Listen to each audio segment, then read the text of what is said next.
أعزائي المشاهدين، السلام عليكم ورحمة الله وبركاته. أهلا وسهلا بكم في برنامج الحريف وفي حلقة جديدة من حلقاته.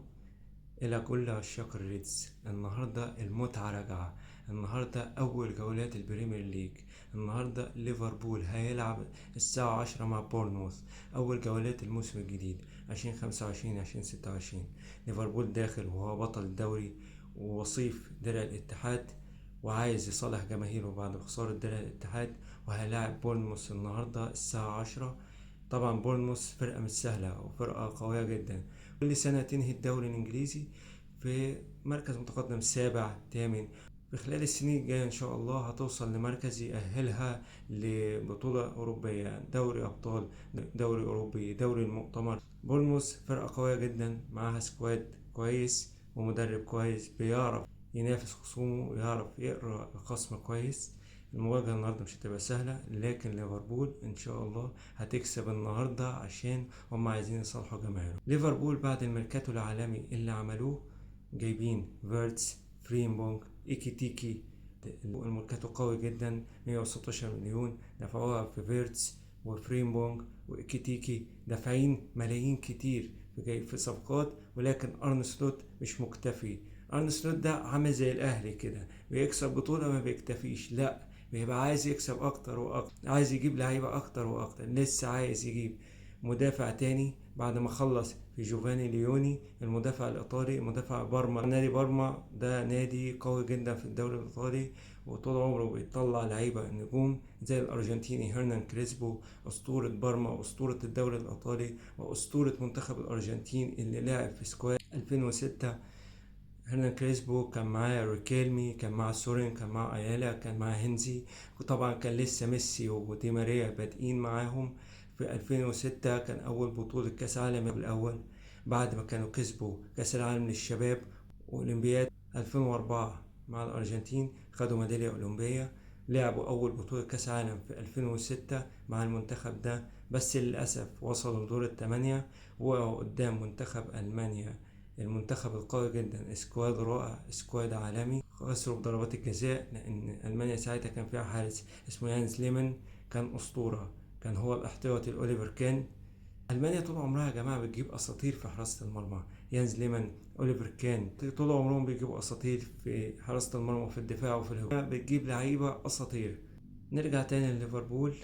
زي ما قلنا أرن سلوت مش مكتفي، لسه عايز يجيب مدافع تاني مع جوفاني ليوني اللي خلصوا ب26 مليون استرليني، وخلاص كلها كام يوم وهيجي وهيبدأ التدريبات مع الفريق، يعني ممكن نشوفه من بداية الأسبوع التاني إن شاء الله.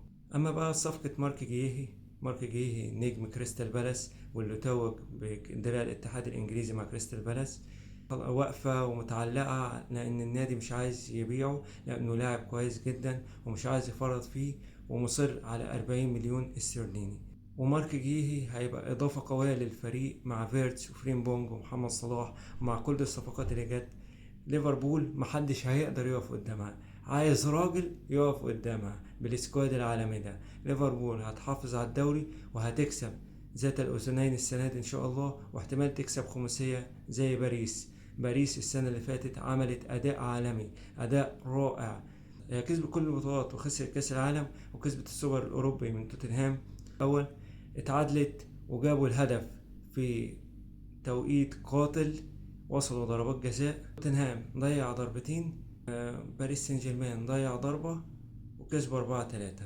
عن مشكلة الراجل اللي دخل في عربية ليفربول أثناء الاحتفالات بالدوري، لسه التحقيقات شغالة، هو لسه مخلصتش، وأول ما تخلص هبلغكم بيها إن شاء الله.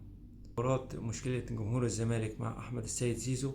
جمهور الزمالك اتفرض عليه عقوبات وغرامة عشان البذاءة اللي قالها على أحمد السيد زيزو وعلى مراته.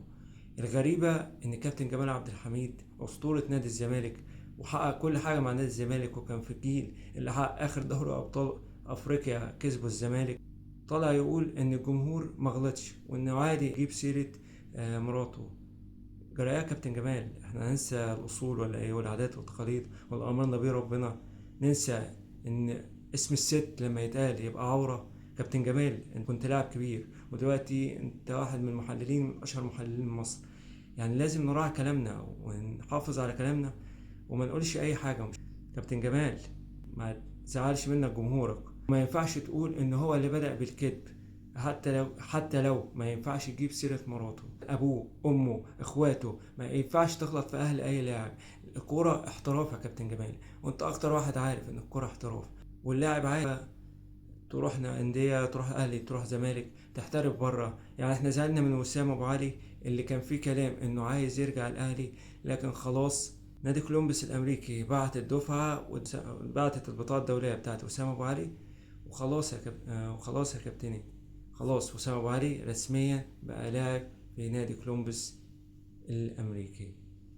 وسام أبو علي حقق بطولات مع الأهلي، عتبنا عليه من حبنا فيه يا كابتن. أي لاعب بيسيب الأهلي أو أي لاعب بيسيب أي نادي لازم نعاتبه، لكن ما نشتموش ونغلطش في أهله. انتهت حلقتنا النهاردة، والسلام عليكم ورحمة الله وبركاته.